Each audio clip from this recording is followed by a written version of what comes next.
Welcome, everyone. The subcommittee will come to order. Secretary Hegseth, General Kaine, welcome. Look forward to discussing the President's budget, and we appreciate the opportunity to do that today. Obviously, we have very good attendance. Today, the need for significant defense investments is as urgent and obvious as it is overdue. Quantity has a quality of its own, and the sheer scale of our defense commitments sends a powerful signal. But what goes under the top line also matters. The way this budget request is structured matters. This is not a $1.5 trillion defense appropriation request. It's a request for $1.1 trillion in base appropriations, and regretfully, another $350 billion in reconciliation. The good news is the base request reflects real growth, unlike the net cut in fiscal year 26 request, and very much unlike the Biden level CR in 25. But some of the most pressing items on the fiscal 27 to-do list are regularly downstream of missed opportunities in fiscal 26. For example, like the failure to fully fund $28 billion in multi-year contracts for critical munitions. The subcommittee did what we could to increase munition purchases above the fiscal 26 request levels, but we couldn't do it all without a sufficient top line. This year, the fiscal 27 request sets a higher top line, high enough, one would think, to build the department's highest priorities into the base budget request, instead of shunning them off into a one-time reconciliation request. Which brings me to the bad news. The 27 request fails to make room in the base budget for some of the military's top priorities. The distinction between base and reconciliation really matters. Base funding is what creates budget stability for the services and sends consistent demand signals to industry.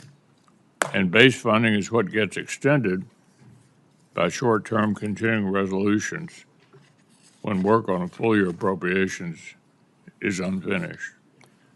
As I said last year, reconciliation should be a supplement to, not a substitute for,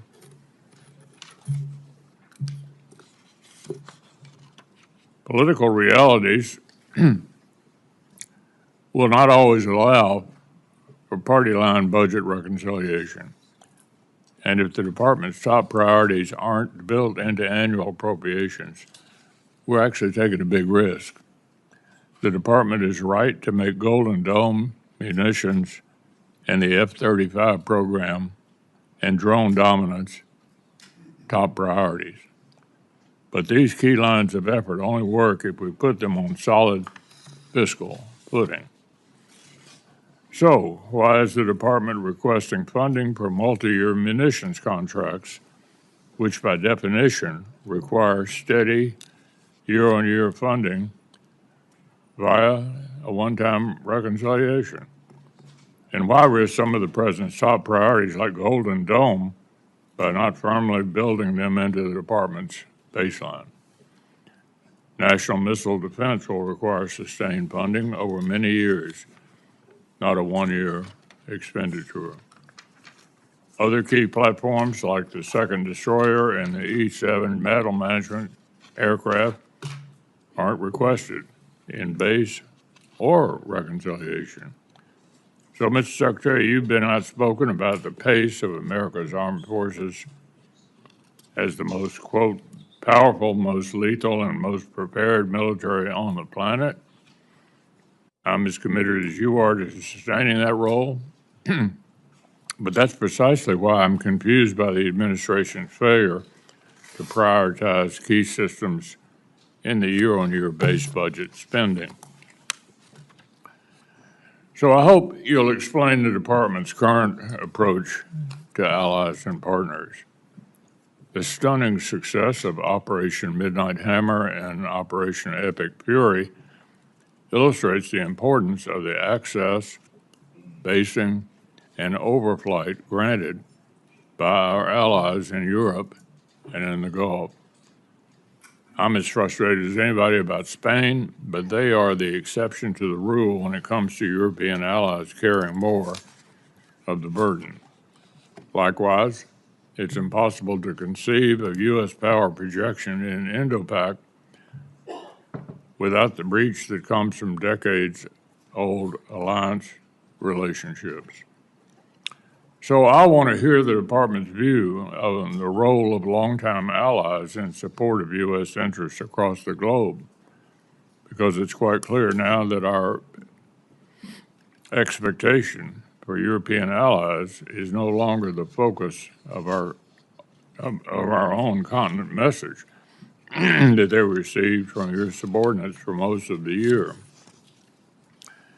Our adversaries are working together to undermine America in the West, strained relations with our partners who are making generational commitments to collective defense and driving investment into American-made weapons and systems only serves our adversaries' interests and limits our capacity and deterrent power globally. So I want to hear about the future of capacity building with committed allies and partners. From the Baltic states to Taiwan and the Philippines, I expect the European capacity building investments intended specifically for Ukraine reach their destination without further delay. Wars in Ukraine and the Middle East clearly show that we have things to learn from our friends. If we want drone dominance, it makes perfect sense to deepen cooperation with the world's most drone warfare experts. I want to underscore this is not charity. When our partners are capable, deterrence is stronger, and the risk to our own service members is lower. This is true in the Middle East today as it was in Europe and the Indo-Pacific. And I think it's noteworthy that our allies in the Pacific have an interest in Ukraine, have sent representatives to NATO meetings. They're hoping for and expecting that NATO will play a worldwide role in defending democratic countries against these adversaries that we're all challenged by. Our allies and partners have many of the interests, and if we fail to take full advantage of it, we're only hurting ourselves. I'll end with one observation on the prospect of supplemental appropriations. The deficiencies of our critical munitions stocks and industrial capacity actually existed long before the conflict with Iran and Russia's escalation in Ukraine. If the administration sends Congress a supplemental appropriation request, it'll be an important step toward fixing a long-standing problem and investing in future deterrence. It shouldn't be a referendum on the war in Iran. I supported a national security supplemental in 2004, even though I thought President Biden's approach to Russia and Iran was too weak. I did it not because supporting Ukraine is in our strategic interest, but because these funds helped replenish American stockpiles and restore our own defense industrial base. And in fact, jobs are created in 38 different states in this country, in our country, American jobs, by a significant percentage of what that went for. Today, the need to expand munitions production and replace battlefield losses is actually even more urgent. So with that, I'll ask each of our witnesses, after we hear from Senator Coons, to make an opening statement and hopefully limit your remarks to 5 minutes. Chris? Thank you, Mr. Chairman. Thank you, Secretary Hegseth, General Caine, Chairman Caine, for appearing before us and for your testimony today. Let me just begin by expressing my gratitude to the service and sacrifice of the 2.8 million members of the Joint Force and the civilians who support them. And in this urgent moment, to focus on a few simple and clear questions. It bears repeating that the regime in Iran is a terrible regime that has the blood of thousands of American soldiers on their hands over decades, and that they pose a sustained and real threat to the United States and the region. And it bears repeating that our allies are increasingly distanced from us as our adversaries are increasingly aligned. I agree with much of what the chairman said, including that we are in a moment of real contest and danger in no small part because Russia, China, DPRK, and Iran are partnering. Russia and China are helping resupply Iran and the drones that they're using to contest and close the Strait of Hormuz, to target and kill Americans and degrade our facilities. And so if our adversaries are increasingly aligned, I think a core question is, are we? We have so many questions, Mr. Secretary, about this budget proposal, this $1.5 trillion budget request. And at the core is going to be, what's the cost of the war we're in Iran? How long will it go? What damage has been done to our security and our strategic position? When will we get a supplemental request and of what scale? When will we be requested to authorize this war? And when will the American people get a clear answer about our strategic goals and how we will achieve them? I share the chairman's concern that we have created real distance with our allies, most principally our NATO allies, who have stepped up and contributed tens of billions of dollars more to purchase the munitions for the defense of Ukraine and to dramatically increase their long overdue investments in our joint defense in Europe. But unfortunately, the way that the move towards war was launched 74 days ago, without consent, without consultation, has caused a real rift with our vital European allies. And again, as the chairman said, and I agree, there is also a critical and urgent need for us to recognize and embrace that in the most important test field, the battlefield in Ukraine, where the Ukrainians are fighting bravely and successfully against Russian aggression, they have innovated. They have delivered the most lethal and capable drone and counter-drone technologies in the world. What is bedeviling us in Iran right now? Their ability to use thousands of cheap, effective Shahed drones to hit our allies, their military facilities, and their oil and gas production facilities, and to target and hit civilian shipping. Who's the world's best at intercepting Shahed drones? Ukraine. Last year, the administration requested 0 for Ukraine and 0 for our key NATO allies in the Baltic states. And on a bipartisan basis, this committee put in $400 million. When we met just about a month ago for the first time over at the Pentagon, and thank you for that conversation, we all emphasized the importance of coming to us with a spend plan for these $400 million. This is a $1.5 trillion request in front of us. Why am I taking your time on $400 million? Because I think it shows a key piece, a missing piece in strategic vision. We should not be standing aside from the war in Ukraine and saying, eventually we want to be a part of some peace between Russia and Ukraine. We should be learning the lessons of Ukraine. Our allies in the Persian Gulf they're buying their interceptor systems at scale. Some of our current and former leaders in our military were working very hard to learn the lessons of Ukraine. I must say, in a recent briefing for this subcommittee, I was very encouraged by 2 very senior members of the United States Army who are in Ukraine and have been helping our armed forces learn. But my heart fell when I left and was told that those 2 senior officers were being forced out. I am concerned that we have a distracted administration and a distracted department. From your written testimony, Mr. Secretary, it seems at times you're more passionate about fighting culture wars than winning the real war that we're in. At banning books, at cleaning alleged DEI off of websites, at taking on an anti-vaccine position rather than continuing the long-standing public health policies, at interfering with promotions.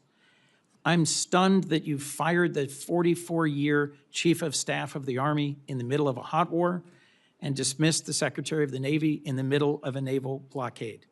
As dozens of senior flag rank officers have been dismissed, I am worried about what that does to focus and morale.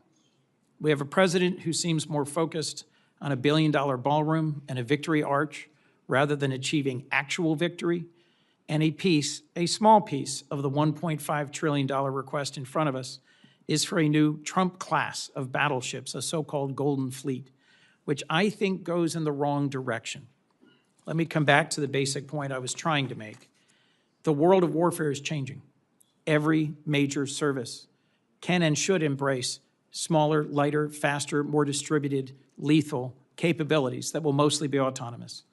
This move towards a Golden Fleet, towards a new battleship, strikes me as moving in exactly the wrong direction, giving our adversaries a bigger target rather than a more capable platform.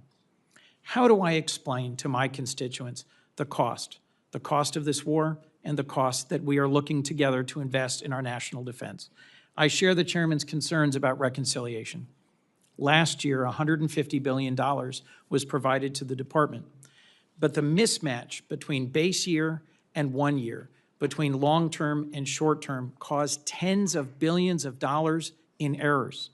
Errors in how shipbuilding was handled, errors in how new munitions are being acquired.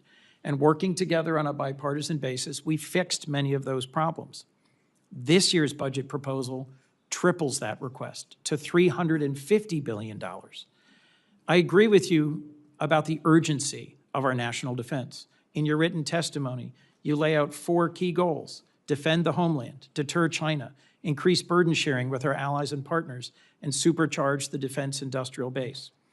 As you've seen in the last Congress, I've worked with you and with Deputy Secretary Feinberg on multi-year munitions.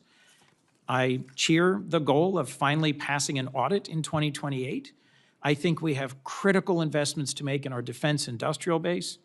I think we are absolutely in the fight of our lives as a republic to win AI and quantum, space and surveillance, and the capacity to fight drones and launch drones. But I'm concerned that you, sir, and this department is distracted by issues that are not focused on the core thing we need to achieve. I could not agree more with what you said in your written testimony. For a generation, the United States was largely distracted by open-ended wars of regime change and nation building. And as you summarize this administration's approach, we will not send America's best to advance foolhardy or reckless adventures halfway around the world.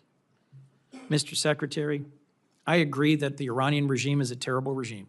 I am grateful for the service and the sacrifice of the Americans who've been wounded or who've lost their lives in this current conflict.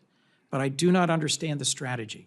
And as the average American is seeing the costs at the pump and at the grocery store, and as this committee is being asked to approve the largest single-year increase in defense spending in decades, I need to better understand the answers to the urgent questions I've put before you.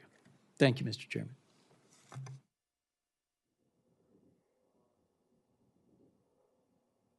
Yes, sir. Chairman McConnell,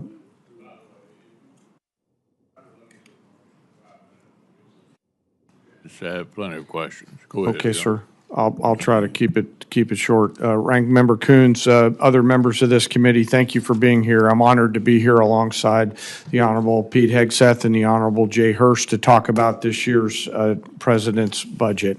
I'm grateful for the opportunity today to speak with you about the foundation of America's strength, our 2.8 million members of our joint force. And I'm continually inspired by the soldiers, sailors, airmen, Marines, Coast Guardsmen, Guardians, and civilians standing the watch. They all could choose to do something different, but they choose to come serve our nation and do something more important than themselves.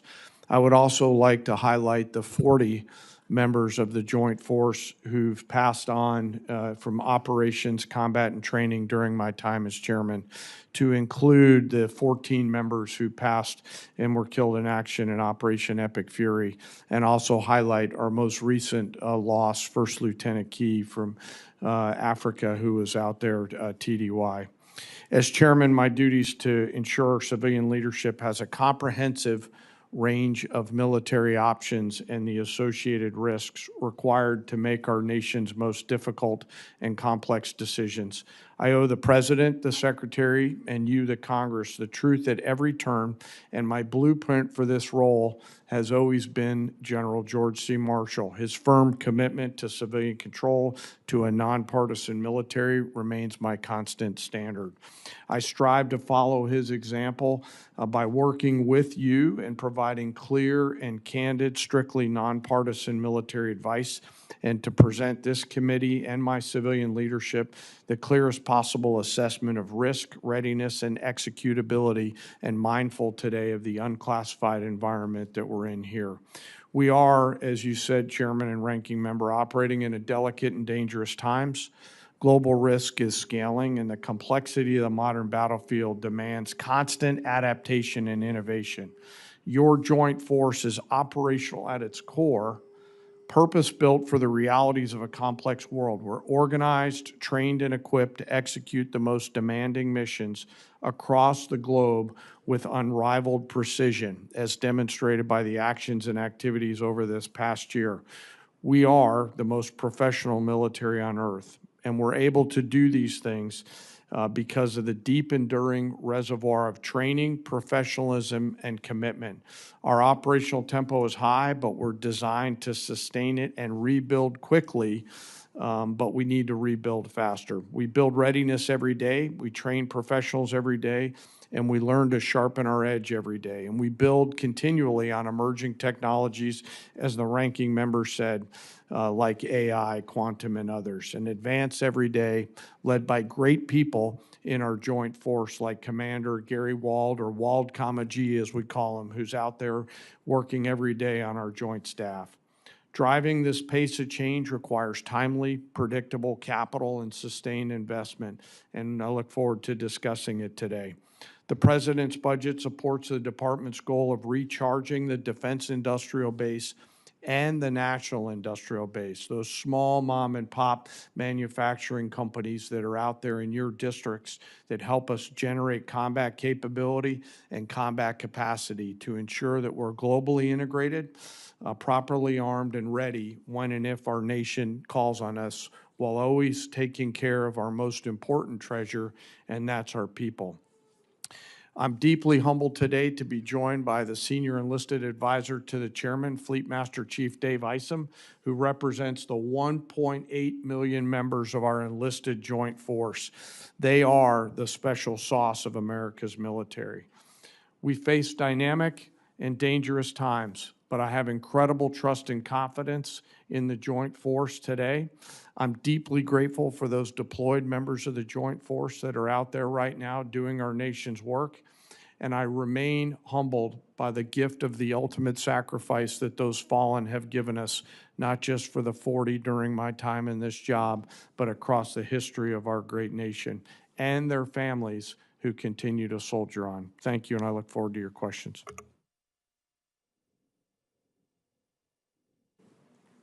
Thank you, Mr. Chairman, Ranking Member, members of the committee. Thank you for the opportunity to testify in support of President Trump's historic $1.5 trillion 2027 budget for the Department of War. The President's budget request reflects the urgency of the moment, addressing both the deferred maintenance of longstanding problems as well as positioning our forces for current and future fights. I'm honored to be joined alongside the Chairman of the Joint Chiefs and Jay Hurst.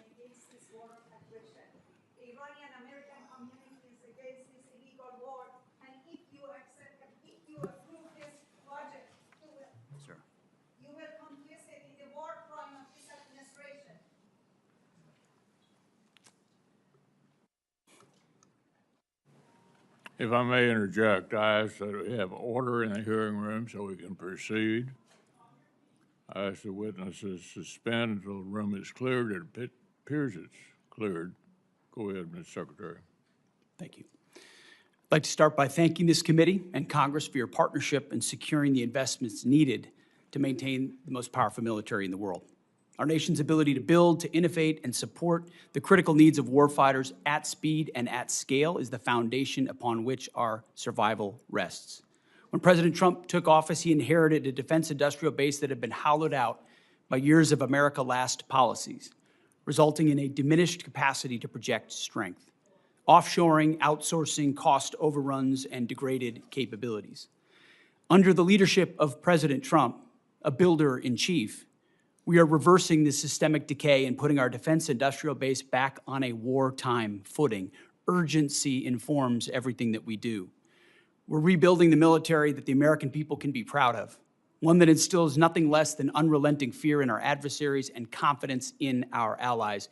We fight to win in every scenario, to include ensuring Iran never has a nuclear weapon. The $1.5 trillion FY27 budget put forward by the President will build upon the historic $1 trillion FY26 top line and will continue to reverse 4 years of underinvestment and mismanagement of the Biden administration. The $1.5 trillion budget will ensure that the United States continues to maintain the most capable military in the most complex of environments. Not to mention, however, that this budget also includes a historic troop pay increase, 7%, that builds on the pay increases that Congress has given in previous years. And the budget eliminates all poor or failing barracks. Quality of life for our troops is front and center in this budget. By supercharging our industrial capacity and transforming how the department does business, we are restoring American commercial dominance at a pace unseen in generations, transforming the defense industrial base from the broken, slow-moving systems of the past. We have flipped Pentagon acquisition processes from a bureaucratic model to a business model, decisively moving from an acquisitions environment paralyzed by bureaucratic red tape to an outcome-driven organization focused on delivering the most for taxpayers. Over the past year, through historic multi-year procurement agreements, smart business deals, we have sent an unambiguous demand signal to our industry partners, large and small, to build more and build faster. The result has been a surge, a revitalization of our great American factories and a massive reinvestment in the skilled American workers who serve as the industrial muscle behind our warriors. I'll provide a brief overview of what's been accomplished on that front in just a few months. These are announced new facilities and investments in support of American warfighters. The department has helped stimulate more than 250 private investment deals in 39 states and 180 cities in 150 companies, not just the big primes, worth more than $50 billion. This has resulted in 280 new or expanded facilities and more than 18 million new square feet of American manufacturing, 70,000 new jobs. These $50 billion in investments in new plants, new assembly lines, and new factories are private investments, not taxpayer dollars.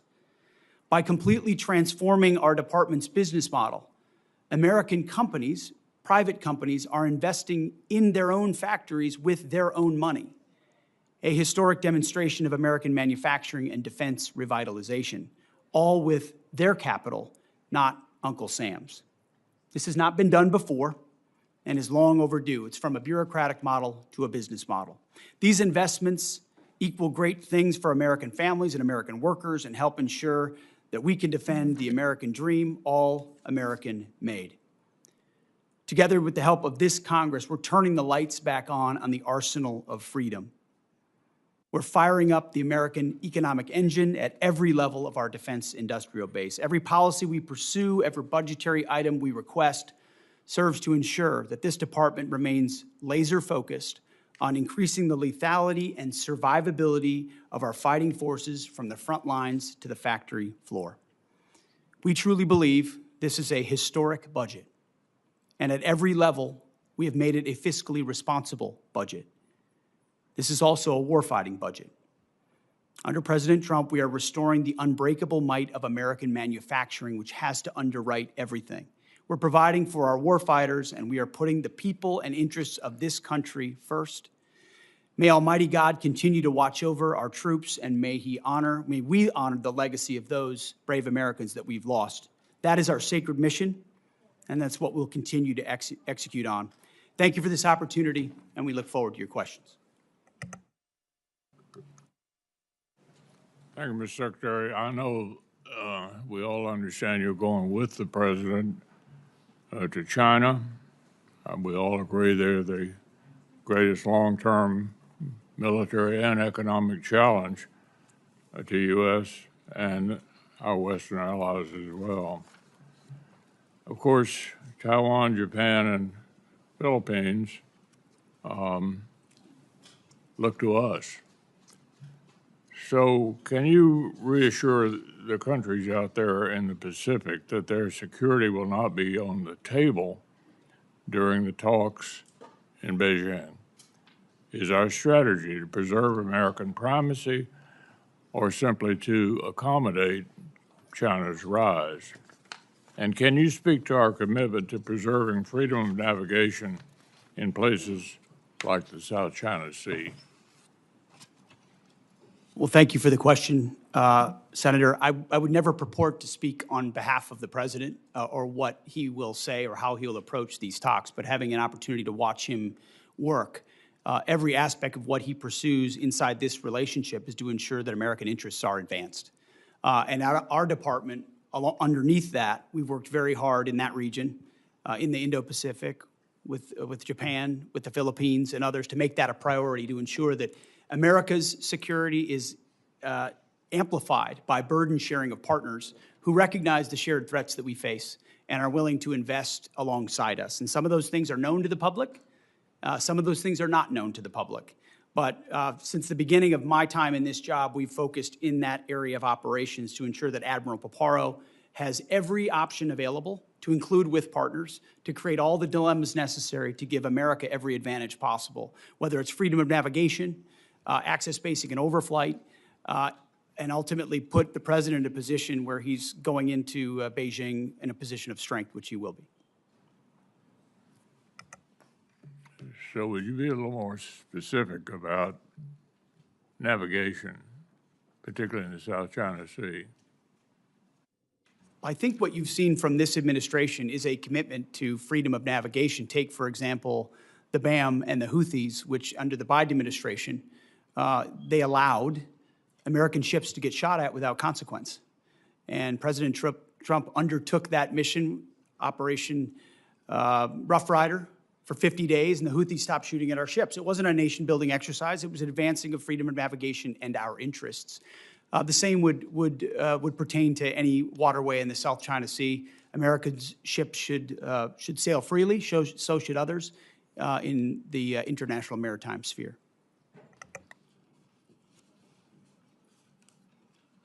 Army Secretary Driscoll has described Ukraine as the Silicon Valley of warfare, as I suggested earlier. I think we'll all agree on that. And the outcome of the war really matters to American interests. Is there a policy preventing senior department officials from traveling to Ukraine? Do you support or oppose senior officials traveling there?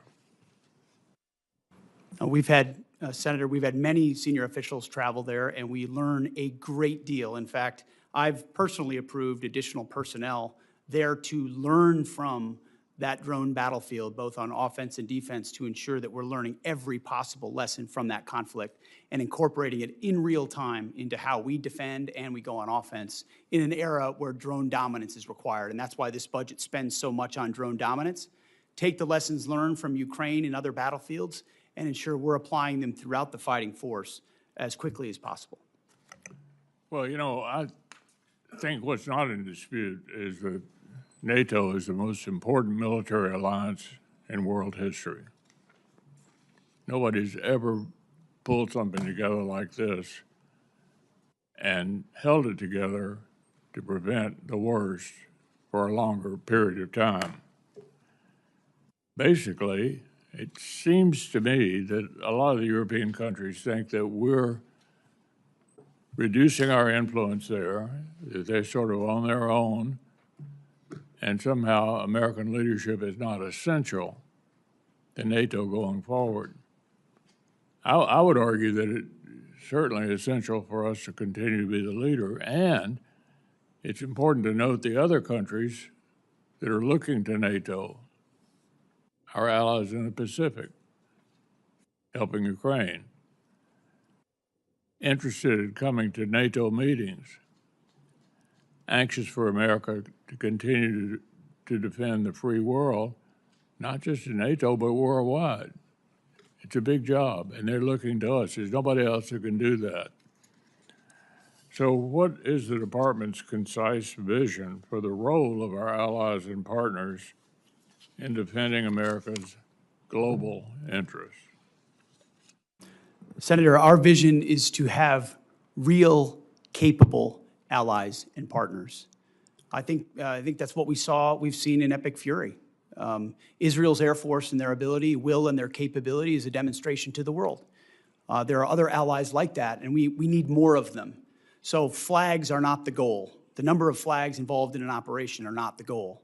The goal is the number of capable formations who can actually fight alongside the American fighting man and woman. So it's not just us all the time. I saw that in Iraq. I saw that in Afghanistan. Our generation has experienced that.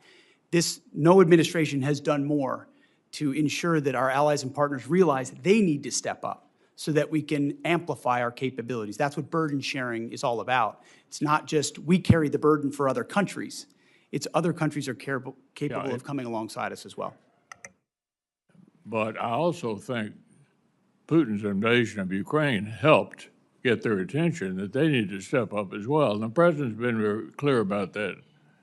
So they are headed in the right direction. What I'm worried about is which direction we headed in. I think it's very encouraging that European countries have stepped up to ensure that Ukraine can defend itself. I think that's a very good development. Senator Coons. Thank you, Mr. Chairman. So, Mr. Secretary, in January, President Trump signed the fiscal year 26 defense appropriations bill. It provided $400 million specifically to aid Ukraine in their fight against Russia. This is at a time when our European allies and partners have stepped up to take on the overwhelming majority of the cost of any munitions or support for Ukraine. So far, your department has not spent a dime of that $400 million, despite repeated follow-up requests from the chairman and myself. In a call just last week, your staff indicated we will see a spend plan for those funds this week. Will you commit to spending those $400 million for weapons for Ukraine, and when will we receive your department's spend plan? I appreciate that question. The $400 million for European capacity building has been released from the Secretary of War's office, and we'll work with EUCOM to make sure they spend it accordingly and properly, which we have all faith that they will. Mr. Secretary, when will this subcommittee get the associated spend plan for the $400 million? Yeah, I mean, we will work with your committee to make sure that the spend plan as allocated, I want to make sure EUCOM is fully informed in how they want to spend this. They're the closest to the problem set. And so working with them to ensure that you have the spend plan, we'll work with you.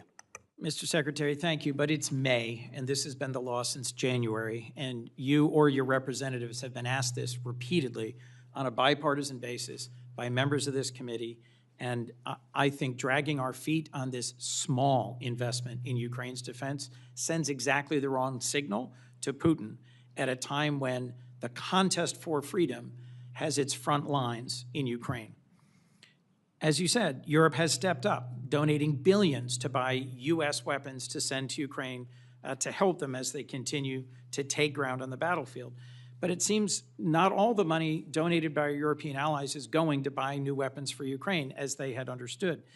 The memo you released just last week, prior to your testimony at Senate Armed Services, indicated DOD has and will continue to divert some of these funds back into DOD accounts for our own use. Will you commit, Mr. Secretary, to spend every dollar donated by our European allies for Ukraine on new weapons and capabilities for Ukraine?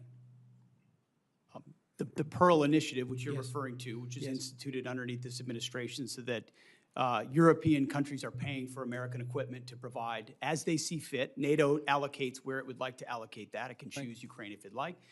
That money, when it's paid for, that's where it goes. It goes to those efforts.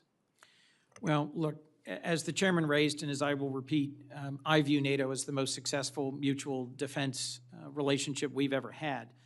And your comment about we need not flags, but real and capable allies, and the foot dragging on both Pearl and the investments in our Baltic allies and Ukraine causes me real concern. As you know, a bipartisan group of us from the Senate and the House went to Denmark to lay a wreath at the memorial to the 52 Danes who served, fought, and died alongside our troops in Afghanistan. Those were not just flags. Those were real warfighters who fought and died at our request in a war that began by NATO's initiation, a service and sacrifice in Afghanistan.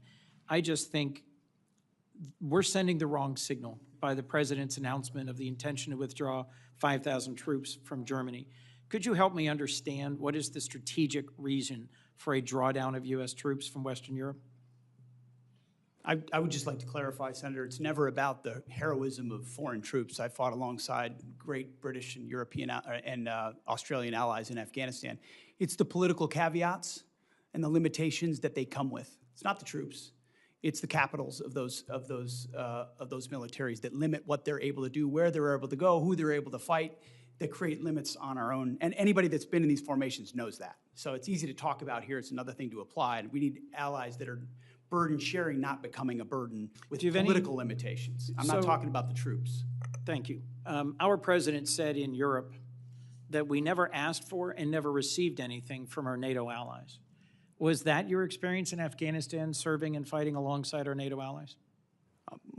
I've written extensively about that, and the vast majority of my experience was frustration with the limits of what those troops were able to do because of the political caveats, rules of engagement, and limits that came from their capitals. But you don't doubt our question that about a third of all the combat casualties in our war in Afghanistan were our NATO partners and allies. I would have to go back and check that number, but I take your word for it. Let me just assert that hundreds and hundreds of service members from, as you put it, Australia and the United Kingdom, as well as many other of our allies, served, fought, and died alongside us. So I'm just going to simply say, in terms of our reliance on our partnerships, I'll agree with the chairman that at a moment when Russia and China, North Korea and Iran are coming closer together and delivering a bedeviling lethality in this ongoing war in Iran, for which we don't have a clear strategy or clear answers, our better strategy would be to partner more closely with Ukraine, dig in deeper with our real values-based allies, our treaty allies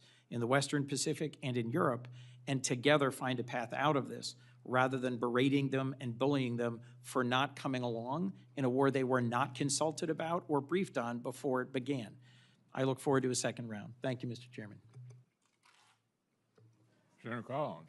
Thank you, Mr. Chairman.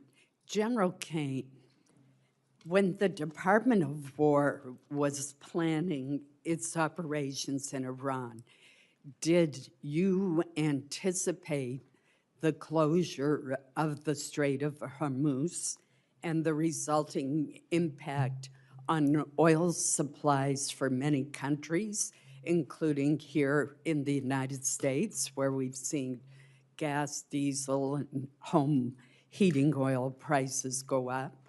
I ask this question because there's historic precedent, obviously during the Iraq-Iran war, tankers were fired upon in the Strait. Senator, thanks for the question. As always, we have an incredible staff over at the Pentagon and down at USCENTCOM. And we always look at the range of military branches and sequels. I won't comment on any particular one because that gets to whatever advice I may or may not have given to the president, and I do that in private. But you should rest assured, as should the American people, that we cover and consider the full range of things all the time in our careful consideration of military actions and the advice and/or options that we present our civilian leaders. It seems to me that there's been a different plan almost daily with dealing with this problem, which is why I ask. Mr. Secretary, let me start by thanking you for visiting Bath Iron Works in the state of Maine. The workers were very pleased to greet you and hear your encouragement and praise. The Aegis destroyers play such a critical role in our national security, from intercepting Iranian missiles to supporting combat operations around the globe. While visiting Bath Iron Works, you correctly described the DDG destroyers as the workhorse of the fleet and emphasized maxing out on DDGs sends a message to the world. I was also delighted that you noted that Bath built is best built, a slogan of which we're very proud. I fully agree with all those sentiments. That's why I was alarmed to see that this year's budget request only includes funding for just one DDG 51. That's down from 2 in FY26 and 3 in FY25.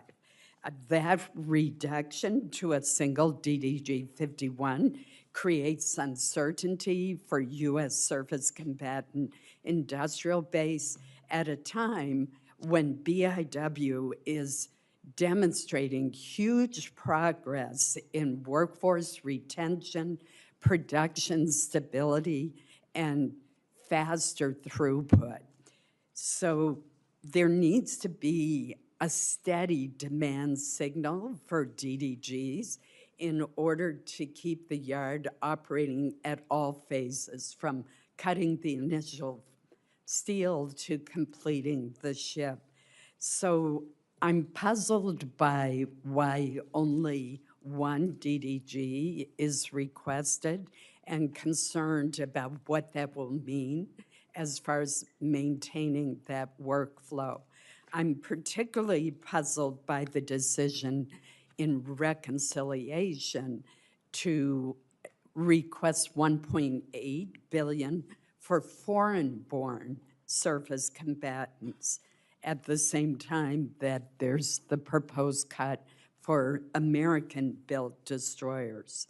Wouldn't providing a demand signal for U.S.-built DDGs from the department help the industry further increase the speed at which these ships are being produced? And I'm sure when you were at Bath, they probably showed you the chart of the enormous progress that they are making. I appreciate the question, Senator, and it was a great visit, and it's incredible what they do. To both your questions, the answer is shipbuilding capacity, and that's why we invest, $65 billion in shipbuilding in our shipyards, is because the reason for a request of that number is the ability to build them and how quickly. And so as soon as that capacity is increased, which we anticipate this investment will do, then we look forward to ordering DDGs into the future, because they are the backbone of our naval fleet. Thank you, Mr. Chairman. Senator Irvin. Thanks, Mr. Chairman. I associate myself with the remarks of Senator Coons earlier about the $400 million for Ukraine, and I hope that it is allocated quickly. I'd like to ask a similar question about the $200 million in that same appropriation bill that was designated for the Baltic Security Initiative. Has that money been released? If it has not been, it should be. I don't know, has it been released? Senator, so I believe there was a mistake with how the appropriations bill was written. We're trying to rectify that through a reprogramming action to make sure we have sufficient funds in the DSCA account to execute BSI. It's 5 months after that bill was signed into law. How long will this take? I think it's contingent on the reprogramming action being approved by the committees of jurisdiction of the Department of War. So you're suggesting it has to go back through Congress for the current appropriation? I need to move money between DSCA accounts to execute BSI. That's right. Well, I can tell you, I would like to work with you to dispatch that money. It is needed for the Baltics and Poland and needed on a timely basis. Absolutely. I'd like to take a moment to reflect on the war in Iran, which you, Mr. Hearst, testified before Congress, has cost us $25 billion, 14 U.S. military personnel tragically killed, and a tenuous ceasefire in place. As I look at the achievements, Iran to date, led now by an even more extreme supreme leader, the global economy is held hostage to the standoff in the Straits of Hormuz. Our munitions stockpiles are dangerously depleted, and Iran is no further from a nuclear weapon than before our invasion. General Kaine, the President has claimed on several occasions over the past couple of months that the war is over, that the conflict has been concluded. What were the goals of the U.S. conflict in Iran, and have we achieved them? Well, sir, I'm going to be mindful of my need to maintain trust with a variety of stakeholders in the job that I'm in, which includes you, the American people, the Joint Force, and the President. And to that point, only our political and civilian leaders set the national military objectives. Our military objectives have been clear the whole time around targeting Iran's ballistic missile systems, preventing them from threatening U.S. forces in the region, destroying the Iranian Navy, degrading its capacity and capability, and ensuring that they can't rebuild by focusing on their defense industrial base. I'll defer to the Secretary and the President on other strategic objectives, but that's what we've been focused on, sir. Do you feel that the situation in the Straits of Hormuz indicate a victory on our side? Sir, only political leaders decide victory or defeat, and that I'll leave it to them to opine on that. They are the ones who invoke or stop the use of military force. Well, then let me put it in strictly military terms. Can you explain to the American people who are facing these gasoline and diesel oil prices what is going on in the Straits of Hormuz, where Iran, which was attacked by us, seemingly as the Straits of Hormuz at a standstill, with 1,500 tankers waiting for either permission or peaceful circumstances to navigate? So I think militarily, it's a case where Iran is choosing to hold the world's economy hostage through their use of military power across their southern flank. And so I would encourage Iran to reconsider that. And I would encourage those allies and partners who have an opportunity to come assist with that tactical problem to do so. Could you explain to the American people why, with the vast investment we've made in national defense and military, how Iran, after they've been attacked by us, is still capable of stopping the traffic in the Straits of Hormuz? Well, sir, it's a complex situation out there with a lot of different small boats that are out there and other capabilities. Some of this is on the commercial traffickers. Some of this is on, again, back to the main problem, and that's Iran holding the global economy hostage through the Straits. I would encourage them to think wisely about their next moves and to take the opportunity to open the Straits. They have that choice to make. They certainly do. I guess the question in my mind is, as we talk about trillion-dollar-plus budgets for our military, it appears that a very small budget is holding us hostage in the Straits of Hormuz. Yield, Mr.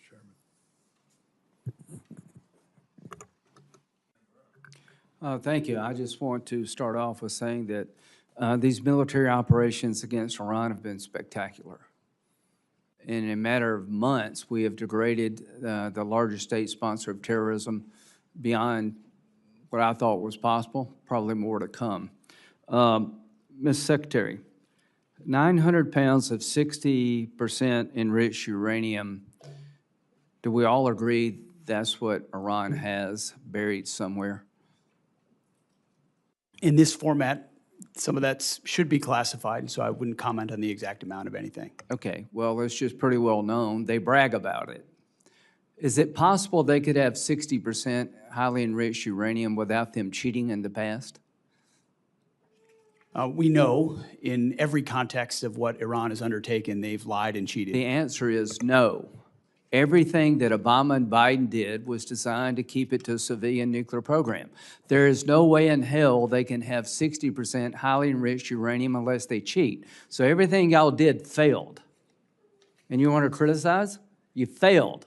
You allowed Iran to be a threshold nuclear nation. Everything you did failed. Missiles, Diego Garcia. Did they shoot missiles at Diego Garcia, General Kaine, the Iranians? Yes, sir, they shot a few. Under the protocols we had in place, were they supposed to be able to do that? Without reviewing the fine print, I believe the answer is no. No, they weren't. You failed there. You failed to stop Iran from being a nuclear threshold nation. You failed to stop Iran from having missiles that could go thousands of miles. Why should we listen to you? Bottom line here, China. Does China buy 90% of Iranian oil, Ms. Secretary? China buys a very large percentage of Okay, Iranian oil. 90% is pretty large. So does China buy, are they the largest purchaser of Russian oil and gas? I would imagine they're up there, Senator. They are. They're the largest. So President Trump, when you go to China, realize that the person you're talking to is propping up Russia and Iran. I appreciate what you've done in Iran. I appreciate what you're trying to do to end the Russian-Ukraine conflict. Do you agree with me, Mr. Secretary, that of all the countries on the planet, China could have the most influence of ending this war if they chose to?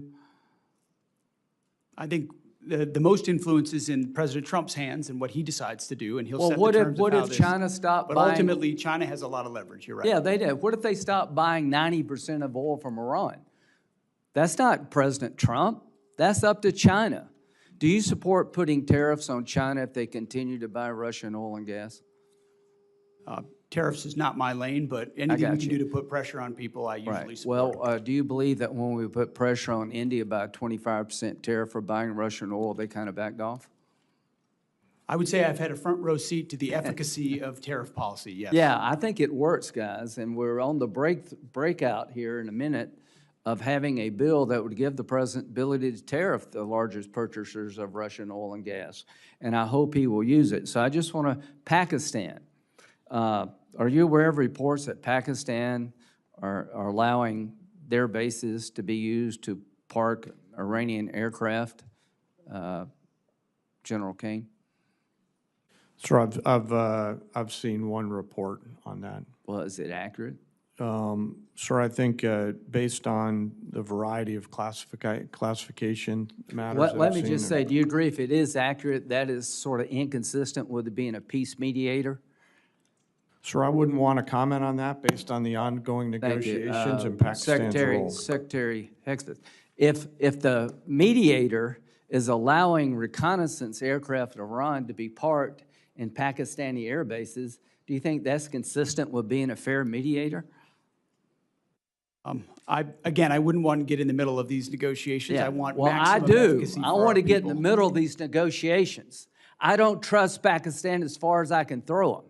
If they actually do have Iranian aircraft parked in Pakistan bases to protect Iranian military assets, that tells me we should be looking maybe for somebody else to mediate. No wonder this damn thing is going nowhere. So, you know, I appreciate all you've done. I'm very supportive of it. But when it comes to Pakistan and China, enough already. Thank you.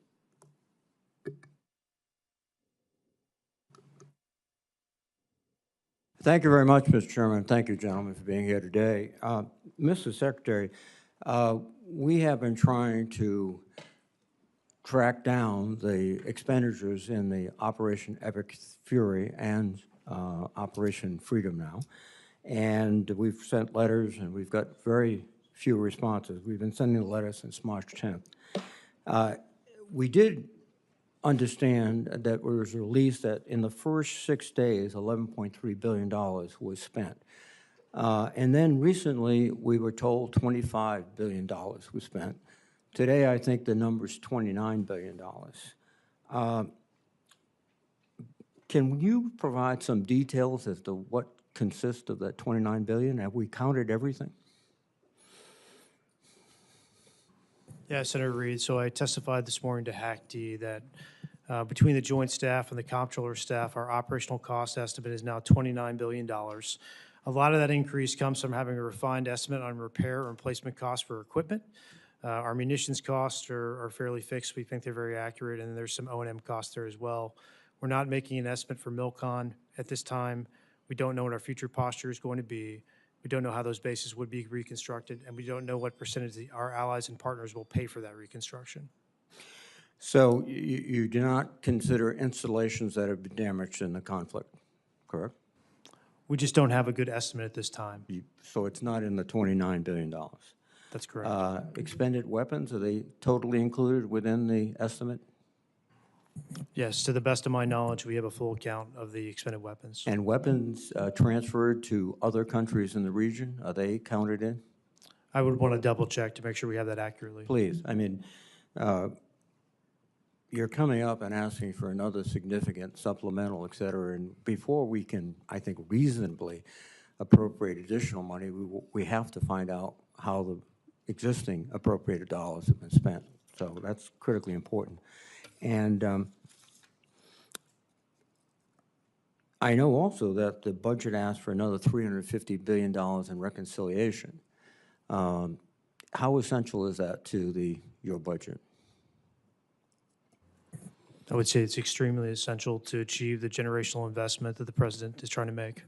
But that would be on top of the $150 billion we received in the big, beautiful bill, which would be $500 billion, half $1 trillion in 2 years.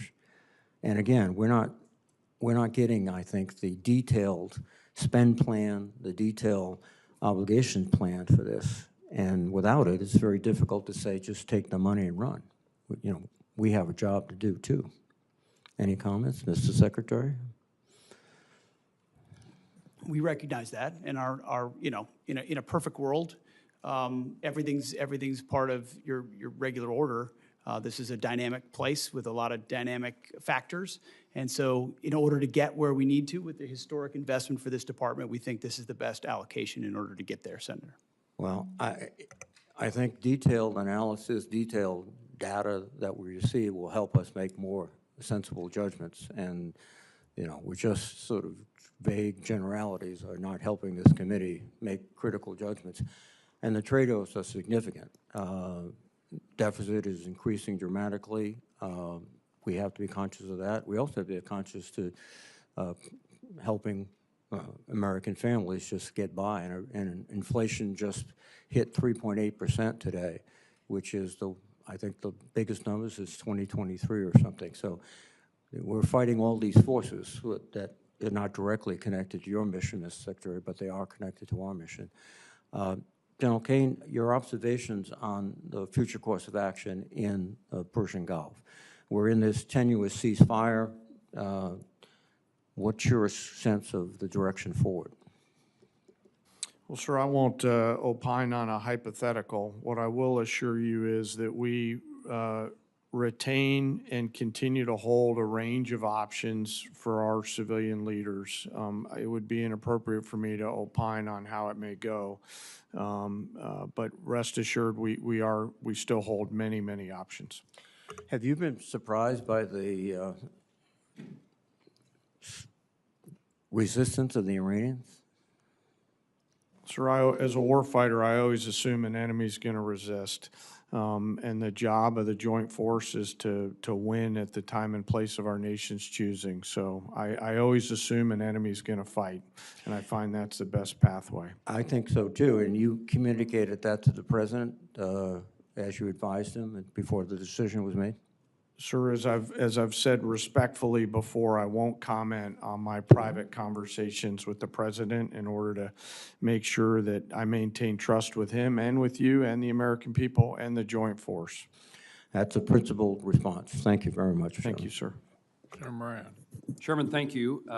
Secretary Hegseth, welcome. I just returned Friday from a visit to China. And one of the things that is seemingly clear to me is that Taiwan remains at the forefront of the Chinese efforts, next steps in what they want to accomplish. We have commitments, I guess, to defend Taiwan. You can explain that to me as you choose. What I would like to highlight is while Taiwan is still at the forefront, at least in the minds of the Chinese, the United States is seeing the Russian invasion of Ukraine, in which we're yet to some degree still involved. We're having deterrence in the Indo-Pacific in regard to China. We're conducting operations in the Middle East. All of that has drawn strategic capabilities from the joint force. One of the things I think we can do to augment our joint force is strong allied relationships, partnerships with others. Given the current threat environment that we are in and the scale of the global demands upon the United States, can you speak to how the department views the role of allies and partners in sustaining our global posture? And does the defense budget recognize, reflect the needs to strengthen allied integration and maintain credible unified deterrence? Senator, I appreciate the question, and I think foundational to it is a recognition that countries closest to the problem set should be most invested in ensuring that they can deter that adversary, which is why we want European capabilities to increase to deter Russian aggression. When you look at the Indo-Pacific, it's been a focus of our department since the day I showed up, whether it's ASEAN or Shangri-La or traveling to the region, going to South Korea, going to Japan, going to the Philippines, having them to our building to build out those relationships in a very real operational way. It's not about what we can sign. It's about what contingencies and dilemmas can we create for adversaries who may seek to expand their sphere of influence, whether it's militarily or economically or through pressure. And so I think while we've been involved in a lot of efforts around the world, through the President's leadership, we've reestablished deterrence. The world knows that America's word means something, from Maduro to the Houthis to Midnight Hammer to Epic Fury. When the President says you can't have a nuclear weapon, he means it. When the President says you're an indicted individual, he means it. Everybody sees that, including in the Indo-Pacific. And when you do that, plus build out your alliances, not based on talk, but based on capabilities, access, spacing, and overflight, training, interoperability in discrete ways, I think all the right people pay attention to that and see it. And that's been the focus in the Indo-Pacific for us for a while. And the budget request reflects those circumstance that you just described. Very much so. I would say Admiral Poparo, his request, his line items, his input was front and center in the build of FY27 to ensure allies and partners are considered. Yes, sir. Secretary Hegseth, let me change the topic. I worked closely with Senator Cruz to introduce and secure the unanimous Senate passage of the Rotor Act. That was an airplane that originated from Kansas that saw the death of 67 people near Reagan Airport. The department in December the 17th, released a statement in support of the Rotor Act, and yet when the House considered the Rotor Act, the department released an additional statement and claimed that enactment would create significant unresolved budgetary burdens and operational security risks affecting national defense activities. Can you explain what happened between the first statement and the second statement that caused there to be a different reaction? And I ask this because it's still very important to me that the Rotor Act or something very similar to the Rotor Act is enacted into law, and apparently for it to be passed, it needs to be something that the Department of Defense is supportive of. So what is it that changed between the initial statement, the second statement, so that we can bring this legislative endeavor to fruition? Well, I appreciate your attention to what occurred there. We've taken it seriously from the beginning. We recognize the need for the requisite oversight. It was an earnest change. The department didn't think that the changes that we had asked for were incorporated properly into the bill, and as a result, we came out and opposed it. But we look forward to an iteration of that bill to get passed because we think it's important that it happen. So if I can paraphrase in my words so I understand what you're telling me, it isn't that something changed, it was that what you asked for didn't get enacted in the Rotor Act before it passed the Senate? Correct. We think some changes that need to be made were not made to the bill, and as a result, we changed our position, but we look forward to supporting something in the future. Yes. In my 15 seconds left, General Kaine, could I ask you to visit with me momentarily after the hearing so that I can raise a topic with you and have you point me in the direction of where I can find an answer? Of course, sir. Thank you. Senator Murray. Thank you very much, Mr. Chairman. Mr. Secretary, the war in Iran has not only cost 13 American service member lives, it is also costing American taxpayers dearly. Tens of billions of dollars and counting, and that's money that could be helping people perhaps get health care. But instead, we're paying for bombs dropped in a war that American people overwhelmingly oppose. Now, earlier this morning, I know that your team testified Trump's war with Iran cost $29 billion so far. That is $29 billion blown on a war of choice, and that's what it would have cost, actually, to save the ACA tax credits. But as my colleagues have already stated, what is concerning as well is it seems quite clear that that cost estimate is suspiciously low. Now, your acting comptroller suggested that damage to U.S. facilities was not factored into that figure. It is clear that there has been extensive damage to American military assets. New reporting from the Washington Post and others indicates that Iran has hit at least 228 structures or pieces of equipment at U.S. military sites. Can you tell us what the cost of damage done to U.S. facilities is because of this war? Well, I think Jay covered pretty clearly what we can or cannot share, but I would simply respond that, and I think it's an important point, considering what the president is undertaking, is what is the cost of Iran obtaining a nuclear weapon? And the fact that this president's been willing to make a historic and courageous choice to confront that, it comes with cost, and we recognize that. I understand what your judgment that, is. We have a judgment as well, and I'm asking if you can tell us, and at what point you can tell us what the cost of damage done to U.S. facilities is because of this war. Yeah, ma'am, thanks for the question. So for future posture in the Middle East, we don't know what that's going to look like. We don't know how we're going to design these bases. The damage to date, you do not have any cost estimate on it at all. For the military construction, I don't have a cost estimate to provide you at this time. Well, when will we get that? Again, it depends on what the future posture is, how we decide to construct those To bases. date, you know what has happened to date. We can't get that number, and that is a real concern to us. Our job is to appropriate dollars, and we're just told it's coming, and we don't get it, so it's very hard to do our budgets. And right now, Mr. Secretary, people are paying $4, $5, even $6, $7 for gas, and American taxpayers are now on the hook as well for paying for this disastrous war. You're spending families' hard-earned tax dollars on a war that many strongly oppose, and you're forcing people to pay more at the pump, and yet you're not even providing a real breakdown for the cost of this war so far. We have no real details, you have indicated that, and yet now you want Congress to send you $1.5 trillion more. To me, that is unacceptable, and I hope our Republican colleagues will join us in not only rejecting that absurd request, but in insisting that the American people get the actual answers on how much money, their money, we are spending on this. Now, let me turn and say, Secretary Hegseth, the president has called Medicaid, Medicare, and child care little scams and said, quote, we're fighting wars, we cannot take care of daycare. I'm just trying to understand that. Is it your position, since you're asking taxpayers for another $500 billion for the war, that American families should be forced to give up child care and health coverage so that you can have $1.5 trillion for this budget? Senator, that's not my department. I certainly support this, and I also support the president's efforts to find and remove fraud wherever possible in a general sense. I'm not talking and we about do that in our fraud. department as well. I'm at every step. not talking about fraud. I actually asked whether an American family should lose their health care or their child care to pay for this budget. That is literally what the president suggested.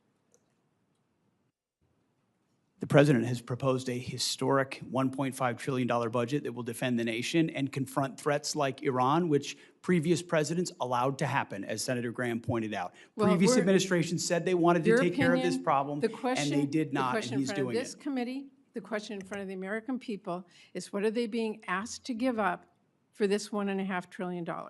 That's where I was talking about. And lastly, Mr. Secretary, your budget request cuts through Trump's ramblings and really, to me, makes the truth clear that you and the president don't value families as much as you value defense contractors. You want to increase the war budget. I meet Let me every finish. family at Dover. Okay, don't tell me Let we me- don't care about families. We Mr. sure do. Mr. And we Secretary- take care of them in every way we possibly can. I'm asking you about taxpayer dollars that everybody has. So when we've been to war before, we have asked people to do victory gardens. We've asked them to pay more. You are not doing that. You are asking for $1.5 trillion, which means something else has to be given up. That is what this committee is looking at. You want to increase the war budget for the next year by $500 billion. That is taxpayer money that could be used to feed families or build new affordable homes or wipe out some diseases completely or increase child investments 20 times over. But you are asking us to blow it all on war, and that's not even counting the money that you have spent bombing Iran or that you may still request in a separate supplemental. And to me, this budget wasn't even strategically crafted. $1.5 trillion is like the president decided that was the number and you all filled in the blanks. So what I'm here today to say is you asked for a massive laundry list of unnecessary spending. It's a huge payday for defense contractors, and you still don't even ask to give DoD civilian workers a pay raise. And to me, this is absurd. I know you do not care what I have to say. So let me quote you someone you might actually listen to. President Eisenhower. He said, "Every gun that is made, every warship launched, every rocket fired signifies in the final sense a theft from those who hunger and are not fed, those who are cold and not clothed. This world in arms is not spending money alone. It is spending the sweat of its laborers, the genius of its scientists, the hopes of its children." That is what this budget proposal is asking. It's going to leave Americans cold and hungry to fund Trump's war and make defense contractors a fortune. So that is why I hope this committee throws that in the trash and comes together with a budget that works for all American families. Thank you, Mr. Secretary. Thank you, Mr. Chairman. Senator Hoven. First, I want to thank you, gentlemen, and all of our men and women in uniform for the incredible defense of our nation, what we're seeing really around the globe, and certainly in the Gulf right now. The professionalism, the capability of our men and women in uniform is frankly beyond belief. It's just amazing. And we need to say thank you to those men and women and their families every single day. It's really something. My first question is, Mr. Secretary and General, is there a way to secure the Strait of Hormuz before we fully resolve with the conflict with Iran? Well, thank you for your statement up front about the troops, and we certainly feel the same way. They're the best of America and deserve the best from all of us. As it pertains to, I actually didn't get a chance to reply to Senator Durbin, who said that Iran was attacked by us. I would take issue with that. For 47 years, we've been attacked by Iran, and they've been lying to pursue a nuclear weapon, and President Trump had the courage to do something about it. I don't think enough has been stated about the blockade and the power of the blockade and the dilemma that our blockade creates for them. They can't move anything out of Iranian ports, and over, I think it's 65 ships at this point have been turned around or disabled. The economic pressure that creates on them greatly outstrips the pressure on us.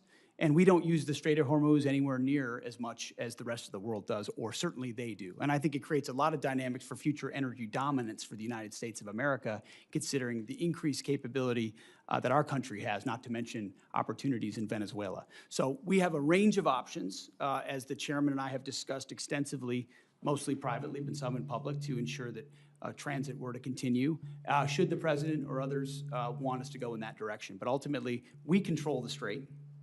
Because nothing's going in that we don't allow to go in. And trust me, when we look at what Iran's thinking about that, they know they can't break it, and it's very concerning for them. Iran only responds to strength and force. And that's specifically why I asked the question, in that their evil regime can make their people suffer and hang in there.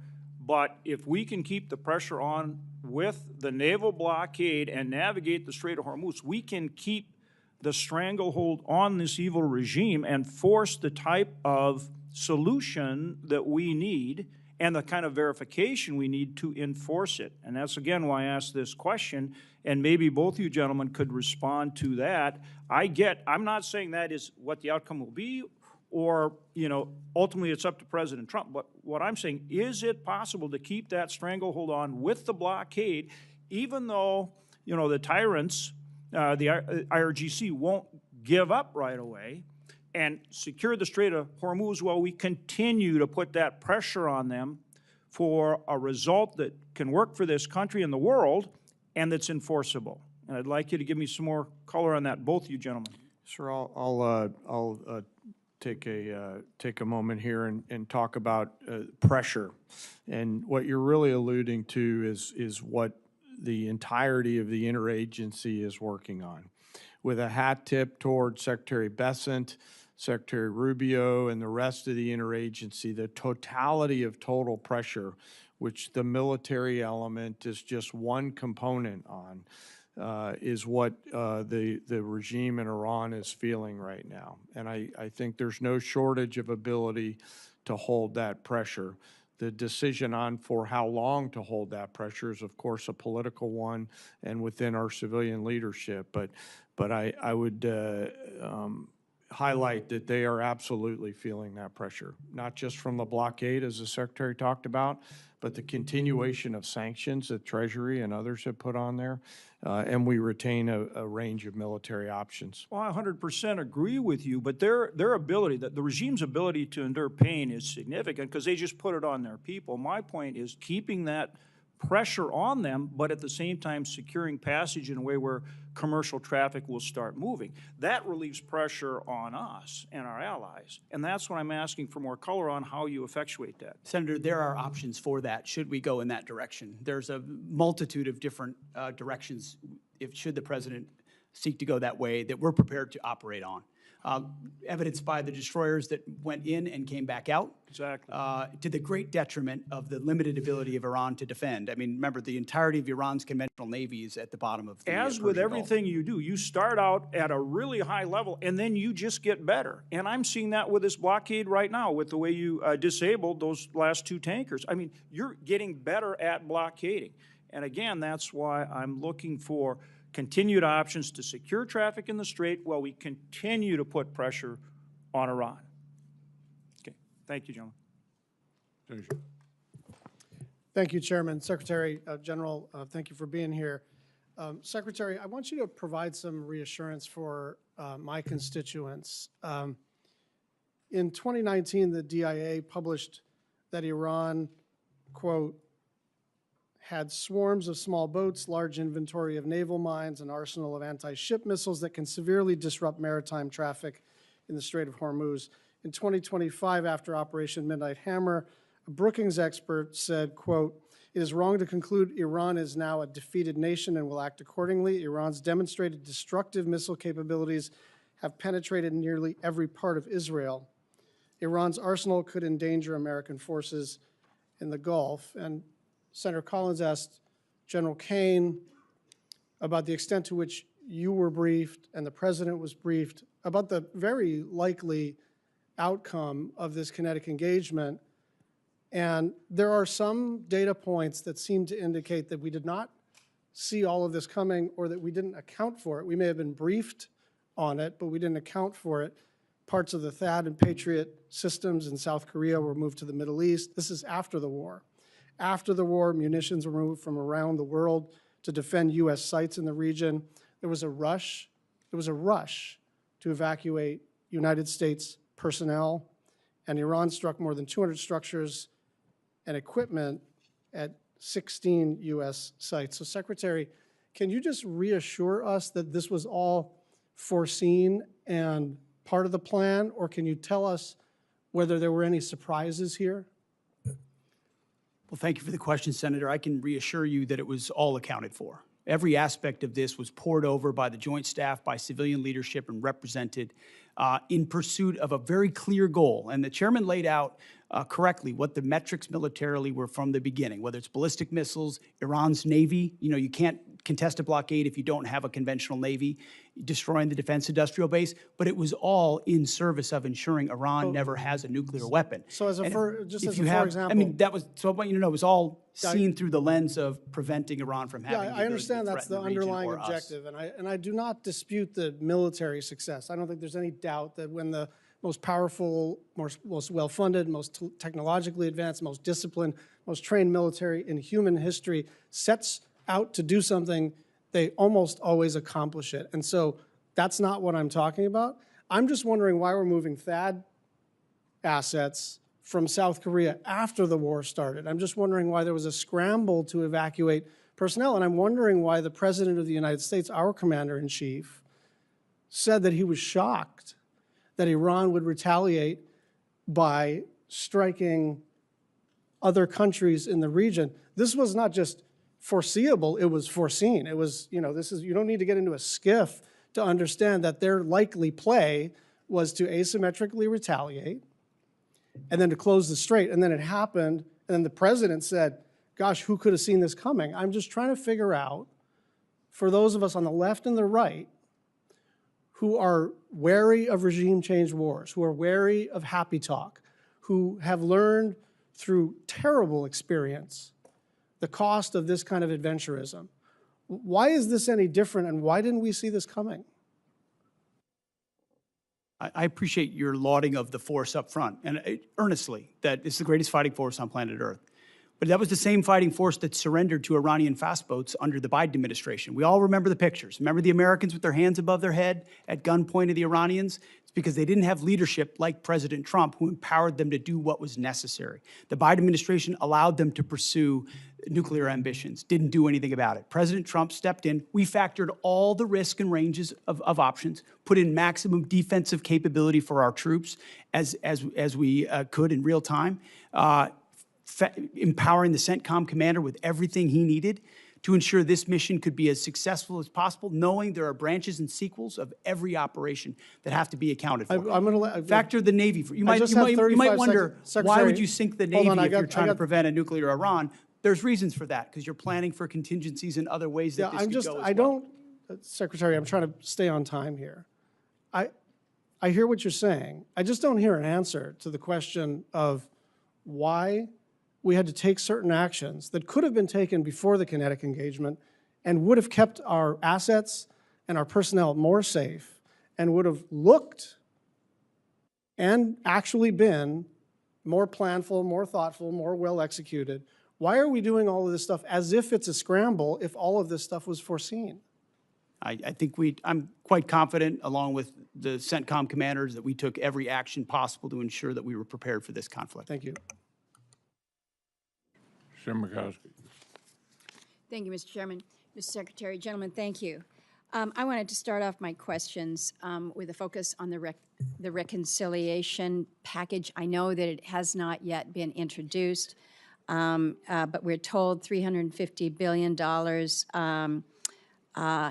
Here's my concern, and I'm just going to be really direct. We've got a second reconciliation that we're going to be dealing with in these next few weeks regarding immigration enforcement, and we're halfway through a calendar year.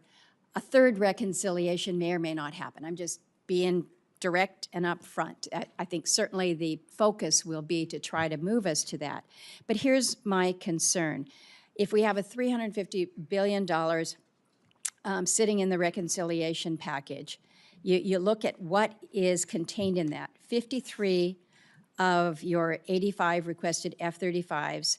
So I look at that and say, wow, if the reconciliation bill fails or doesn't advance, you drop below your own FY26 fighter procurement baseline. Over $53 billion for drone dominance. I think this is all something we support. Over $113 billion for munitions production and industrial base investment. There's other areas. So here's my question. I worry about us banking on a third reconciliation package. I know we don't want to engage in the speculative here, particularly if it's a negative, but I'm worried about the committee accepting a defense budget where effectively a quarter of it, including some of the bread and butter procurement requirements, depends on a third reconciliation package that may be an uphill climb. And so I don't know, Mr. Secretary, if you can kind of walk me through why I shouldn't be worried about this, why what is included in the base budget bill will be the good coverage that we need, and it is not necessarily dependent on an additive of the reconciliation. Senator, I appreciate that perspective and share your concern. That's why one of the main efforts, setting aside operations and everything we do in real time for the troops, is ensuring that both the base discretionary budget and reconciliation are passed so that President Trump's historic budget is realized. Because of the underinvestment of the past, whether it's continuing resolutions or Biden budgets, we need to supercharge our defense industrial base, our munitions into the future. And so our entirety of our team and our department is running in the same direction to ensure that reconciliation as swiftly and as clearly and cooperatively as possible is passed alongside the base discretionary budget.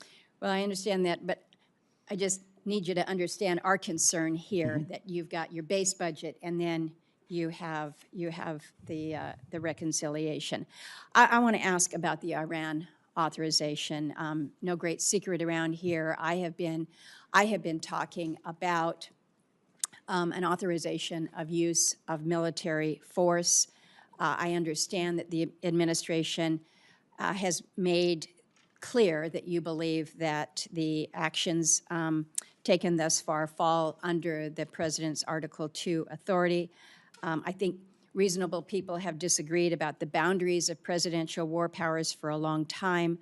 But the War Powers Resolution is pretty clear here. It requires the President to terminate hostilities within 60 days, absent congressional authorization. I think it's important that we in Congress actually assert our own role and responsibility to this. That 60-day clock expired April 28th. And then on the 1st, the administration sent letters to congressional leaders asserting that the hostilities has ended. But I think where there is confusion is when the President says hostilities have ended, we still have 15,000 troops that are forward deployed, more than 20 warships in an active naval blockade. CENTCOM has redirected 61 commercial vessels, disabled tankers. In other words, it doesn't appear that hostilities have ended. And so the question to you is whether or not the administration has considered or had intended to seek an authorization of use of military force from the Congress. Senator, our view is that should the President make the decision to recommence, that we would have all the authorities necessary to do so. Do you think that it would be helpful to the President if it was made clear that, in fact, the Congress did provide an AUMF? I think the President, our view is that he has all the authorities he needs under Article 2 to execute. Thank you, Mr. Chairman. Okay, here's where we are. The vote is about over. The Secretary has to get with the President on the China trip. I'm going to ask Senator Murkowski to wrap up. And thank you all for being here. Baldwin, Shaheen, and Kennedy. Baldwin, Shaheen, and Kennedy still have questions. Wrap up after. Hold here.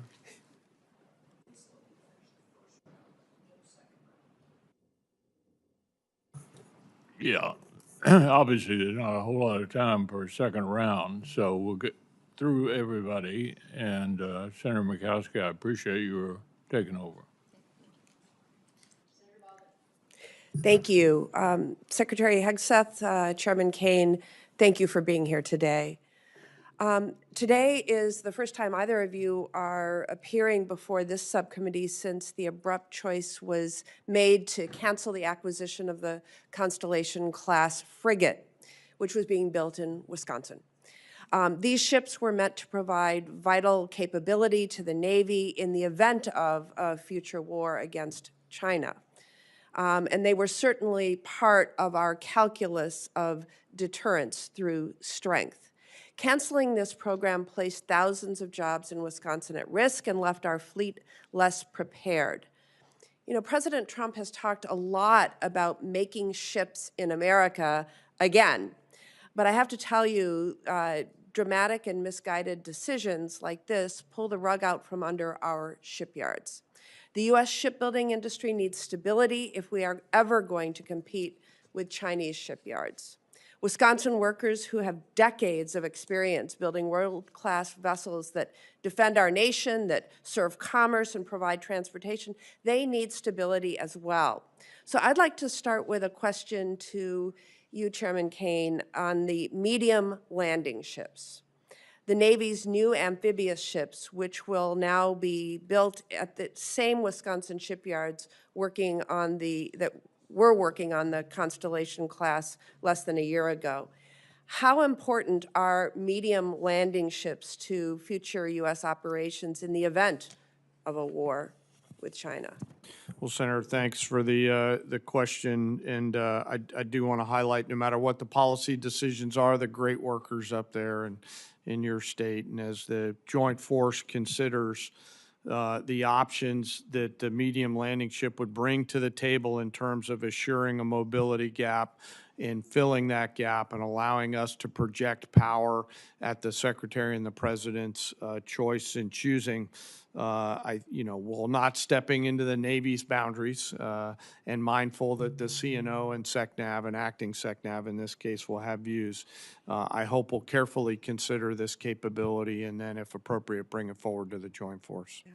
Well, unfortunately, the department included the request for funding the construction of 6 medium landing ships in that partisan part of the budget request, the reconciliation, which is in danger of potentially not even passing this year.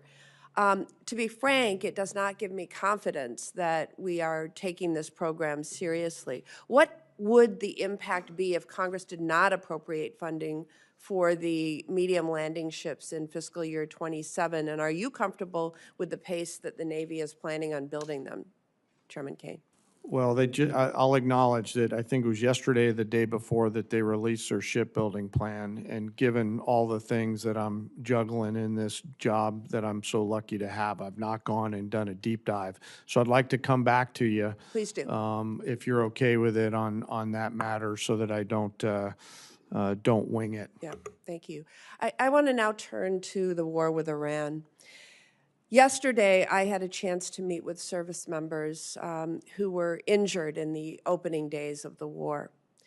They struggled to receive adequate and timely care for their injuries in the Middle East, and the fighting kept them from being quickly evacuated to Landstuhl after being injured. These service members have since been diagnosed with traumatic brain injury, but initially struggled to get properly evaluated or treated, in part because some of our military hospitals overseas and in the U.S. did not have the capacity for them. They had to wait for more than 3 weeks to receive the treatment they needed, and it seems clear to me that our military medical system was not prepared to treat those injured in this war. Secretary Hegseth, did DOD review our military health system's readiness to treat those injured in a war with Iran, and did that impact your recommendation to begin Operation Epic Fury? Well, the view of the department was always to, as expeditiously as possible, move anyone injured that needed further care to Europe for that care, with the recognition that, thankfully, 90% of those that have been injured in Epic Fury have returned to duty. So most of those injuries have been minor enough that they return, but we always catalog if there could be future complications to ensure that they get care in the future. It seemed to me, from what I heard, that we weren't prepared in theater, we weren't prepared in Germany, and we weren't prepared immediately upon these soldiers' return to the U.S. can you commit to ensuring that every service member, including my constituents, will receive necessary medical care after being injured in this war, and that the military health system is now prepared for any future casualties in this war? We have been, and we will continue to be.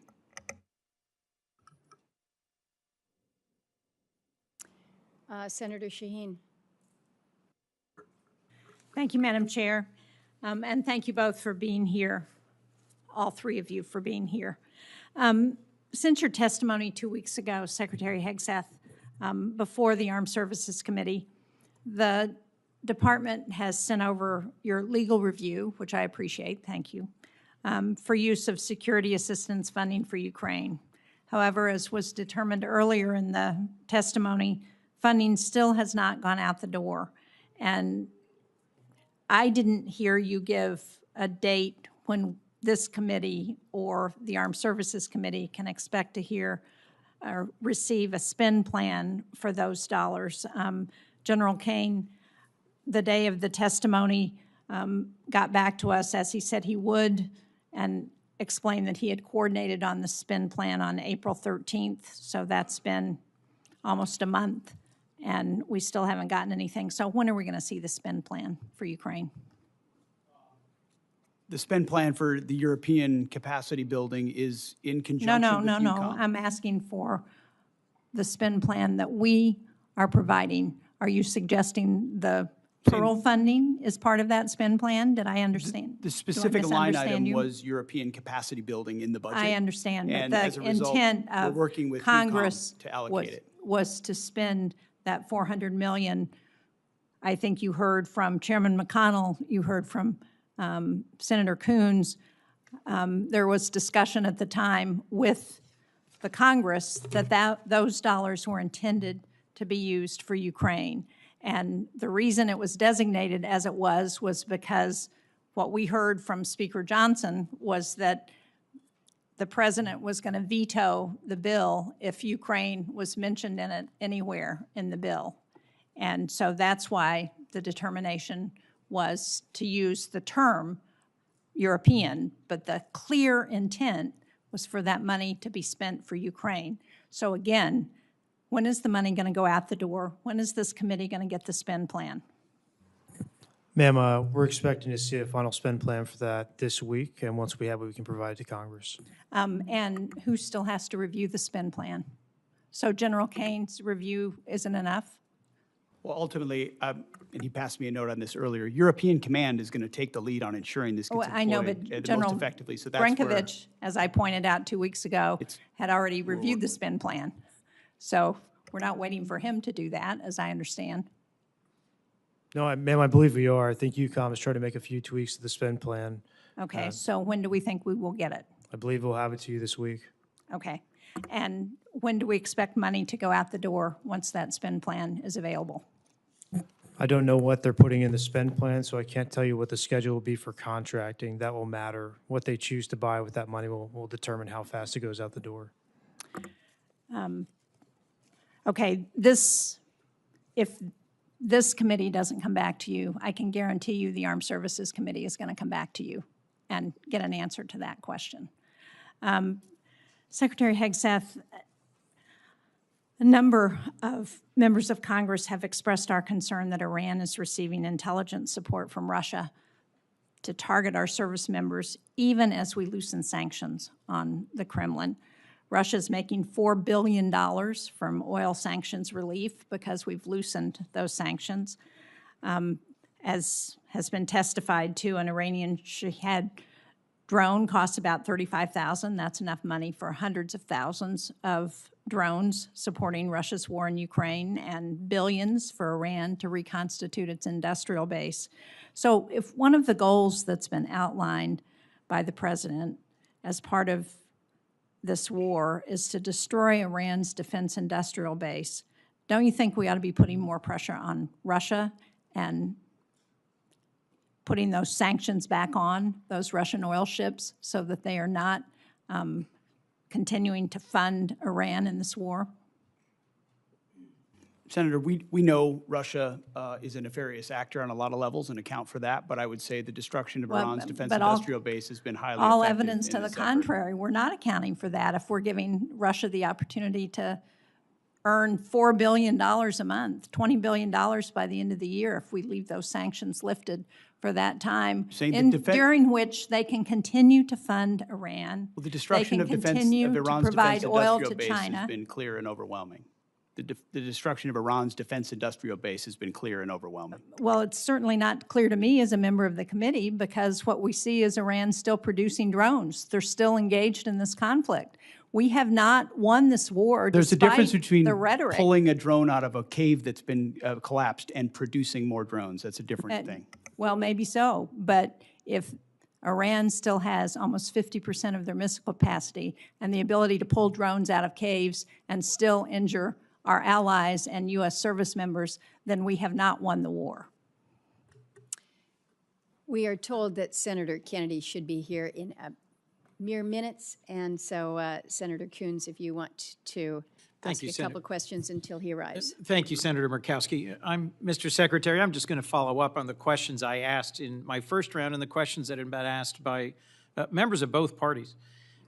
In my assessment, there was no imminent threat to the United States that justified the president using his Article II powers, and there was insufficient preparation to make sure that we had the right troops, the right capability deployed. There used to be a consensus in national security that America should only go to war when there's an imminent threat to our national security, when all other options have been exhausted, and when we have clear objectives and a plan for how it ends.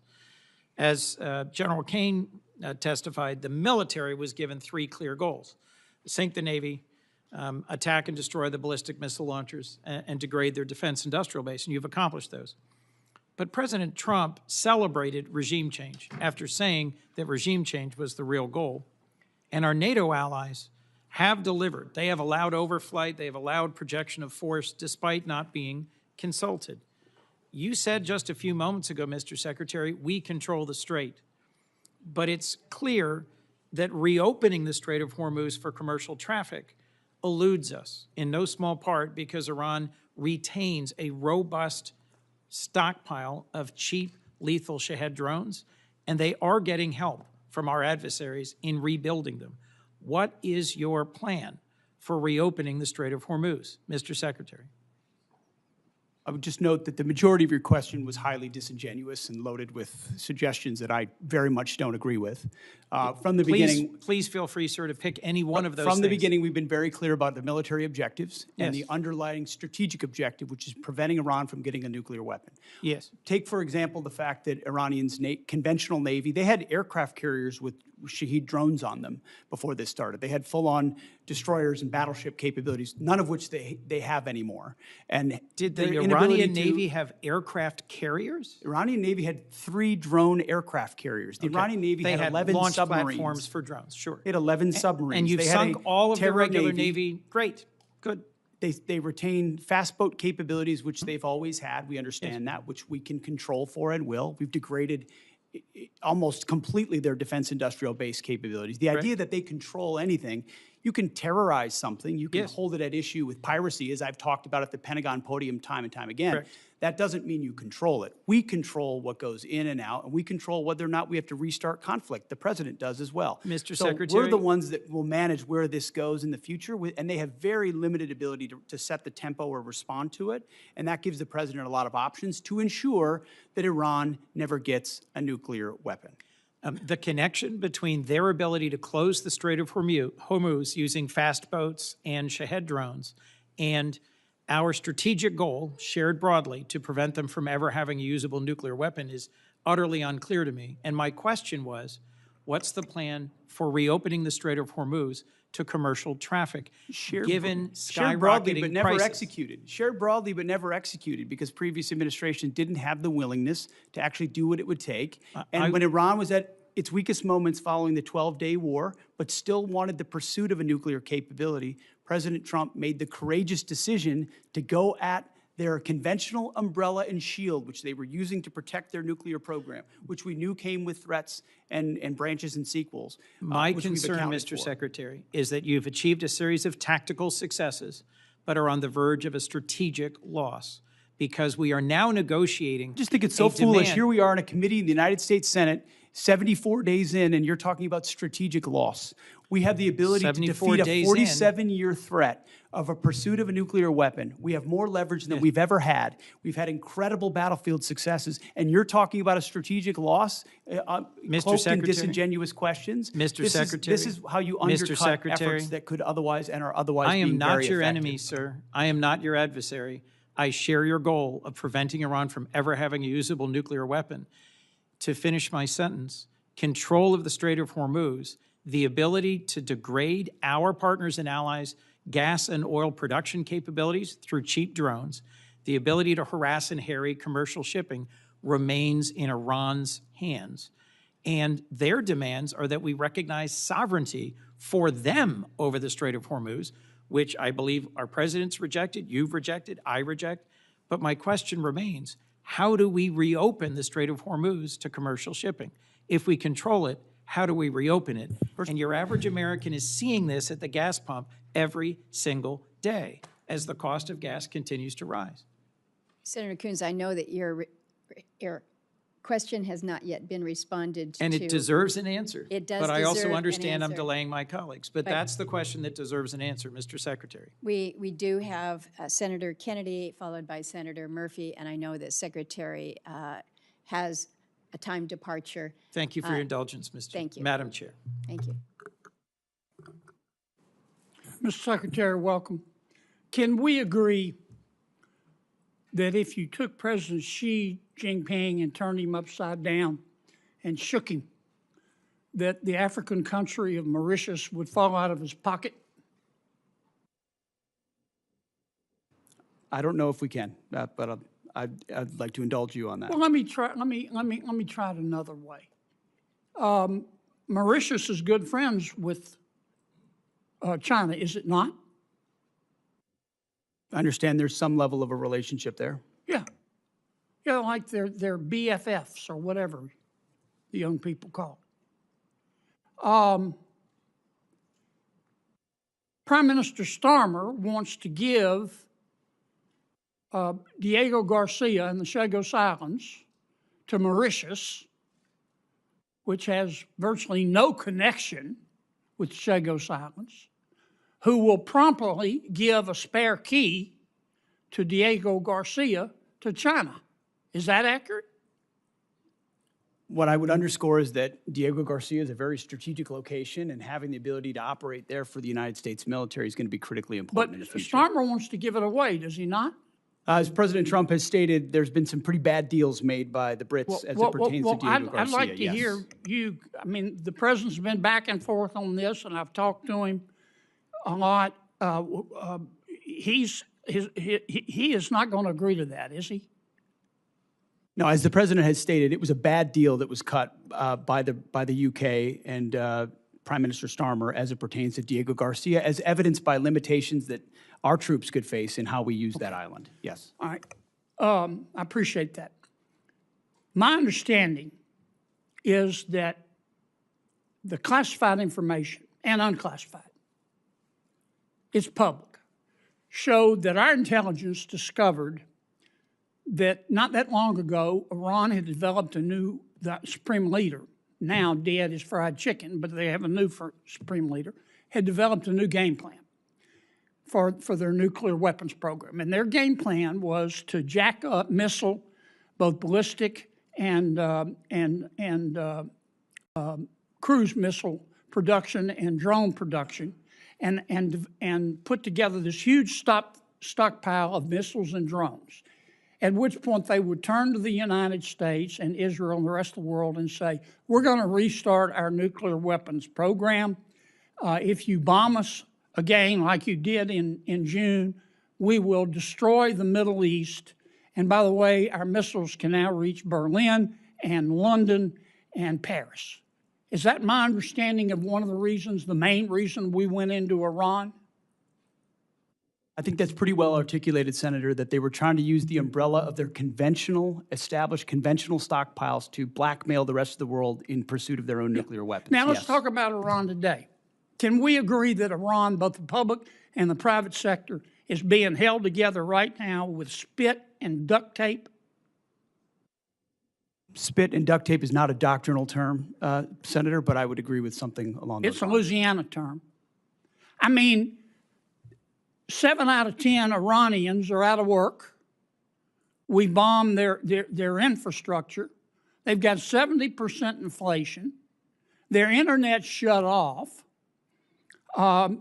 You know better than I do what we've done on the military side. Their launchers, gone. Their missiles, for the most part, gone. Their drones, gone. Do they have some left? Yeah. Their Navy, gone. Their Air Force, gone. You can get in an airplane, you personally, and fly anywhere you want to across Iran right now and feel safe because they don't have any air defenses. It will be, in my opinion, 20 years and cost $1 trillion before they're even back somewhat to normal. And I don't have the slightest idea where they're going to get the money. If they think China's going to give it to them or Russia, they've got to learn a hard lesson. To that extent, have we achieved our objective in Iran?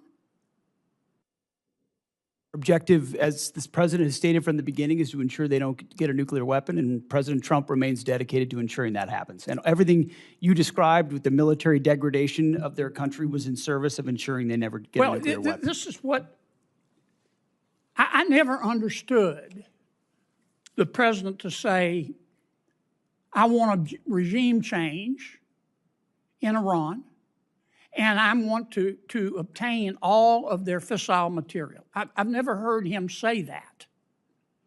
What I heard him say was, I don't want to go back through it, but our goal is to cripple them so they can't blackmail the rest of the world. Now, many of my Democratic friends are trying to say we have lost. Here's a footnote. You're not going to get Democratic support. They're not. They're not going to support you, Mr. Secretary, because they don't support President Trump. I know that's not a newsflash. But they say we've lost. I don't get it. I don't understand how we've lost. Is the strait closed? Yes. But if we continue that blockade where nothing's going in and nothing's going out, eventually they're going to have to shut down their oil fields, are they not? Half of their oil fields are low pressure. Once they put them down, they're not going to get them back up. Am I missing something here? No, that's why the president is right when he says we hold all the cards, and we do. And we've got the best deal maker in the world able to make the best deal for the United States of America. And if we have to go back at it as the Department of War, we're ready to do that as well.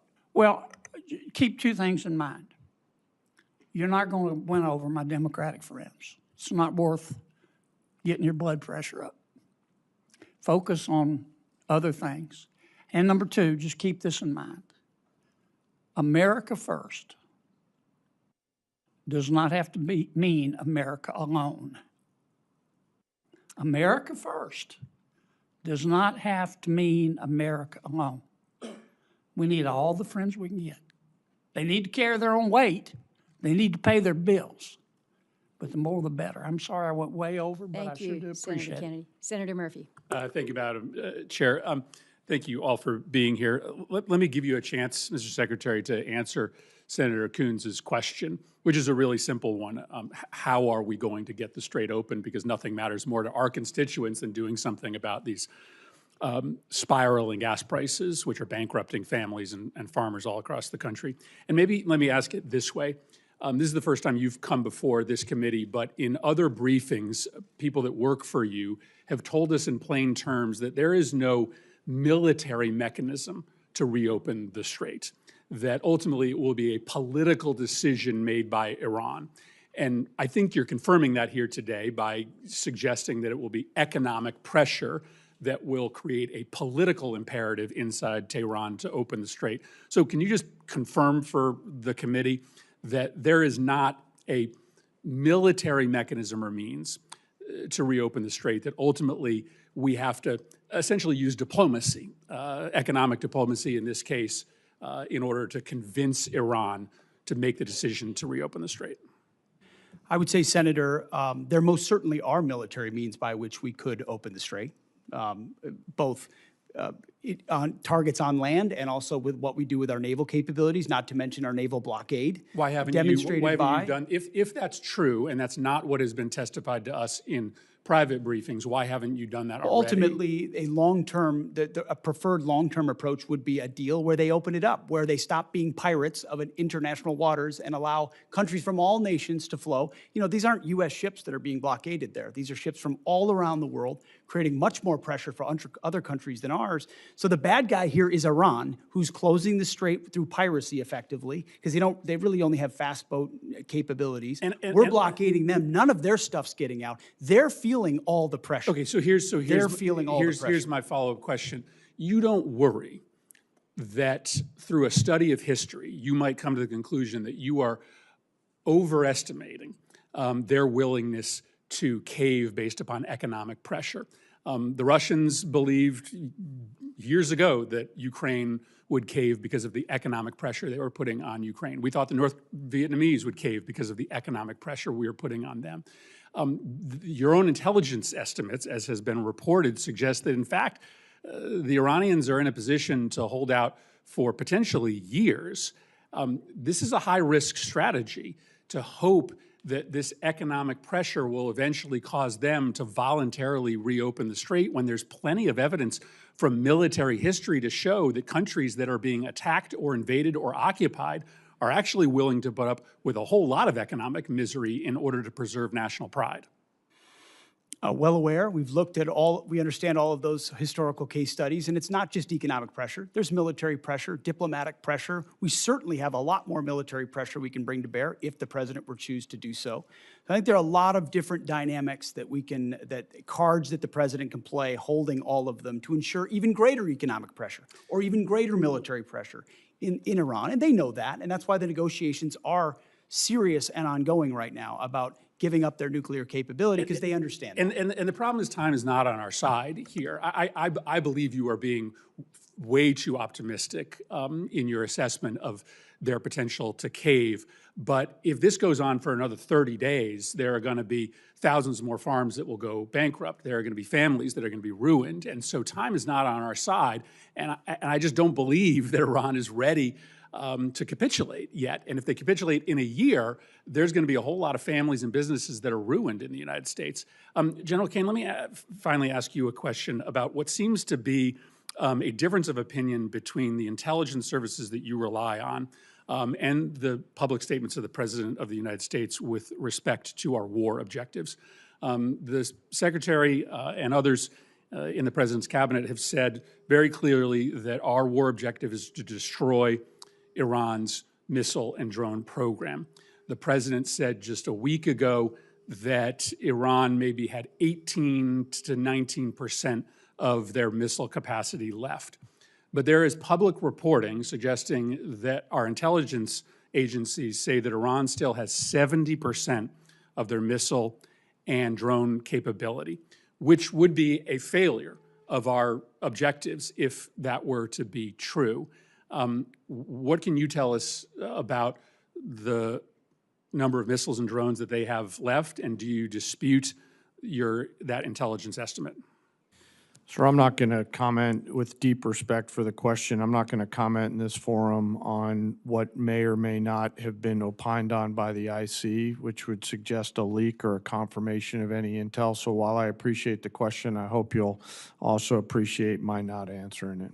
Well, then just give me the President said that 80% of. Yeah, I'm not going to comment on BDA on either way, sir. Well, then how do we or the American public assess the success of the mission when you've stated publicly the purpose of the mission is to destroy their missile and drone capability? How do we assess whether we should continue funding this if you can't state?